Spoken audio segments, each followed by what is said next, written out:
Hey gang, welcome back to day 4 of 31 Days of Halloween, and today we're going to be talking about 1986's Chopping Mall. Directed by Jim Warnzowski. Yes. Who also directed Return of the Swamp Thing and 976 Evil Part 2. Both eh.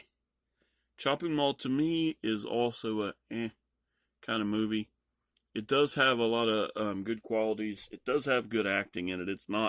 It doesn't suffer really. It's just I don't know. It's just something that's never really, it's just never been at the top of my list. I don't hate it, but I don't love it. Let's get into what it's about first. It's about a group of workers, mall workers, that decide to stay back and have a party one night at the mall after hours. Well, the mall goes on lockdown before they can get out, and these newly made security robot guards come on. They're the new thing, and they function, and they are trying to kill and do mostly kill everything and anything in their way. And it turns into basically a kind of slasher film. They're being hunted by these robots, and I guess that's the best way to describe it. Like I said before, the acting is kind of spot on for a B horror film.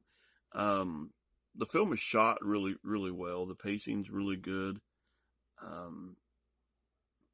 The robots are, whatever. They're 1986 robots.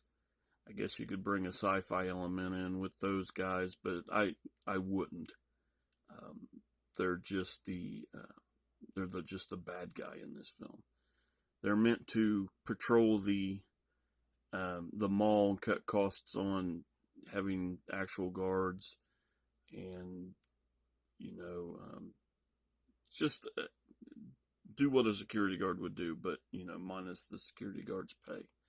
And seems like it's good intentions. It really does. But it doesn't work out that way, of course. There is a malfunction, and they go batshit crazy. And the carnage starts. There are a lot of people in this movie, and I can't, for the life... I wrote some of them down, I think. Kelly Maroney, I'll get it out of my mouth in a minute, who you might know from Fast Times and Night of the Comet is where I know her most from. Tony O'Dell from Karate Kid. We've got one of the best character actors in the entire world, Dick Miller. And just, it's basically a slasher film. We're in one confined area. We're being chased by a bad guy. We're messing around, having some sex, drinking some booze, doing things we shouldn't do, and getting killed. So that's Chopping Mall. I'm pretty sure it's got a really well done Blu-ray release. I have just a regular DVD that I bought years and years ago, and it's not the best. It's not the worst, but because it's just an everyday kind of B movie. Nothing special. It's one of those that, like I talked about yesterday, where when I was putting on my list, I was like, oh man, I haven't seen this forever. But unlike yesterday, it's one of those that, I watched again and it was still, it's still pretty good. It's not as amazing as I remember it. This one is nowhere near what I remember being into when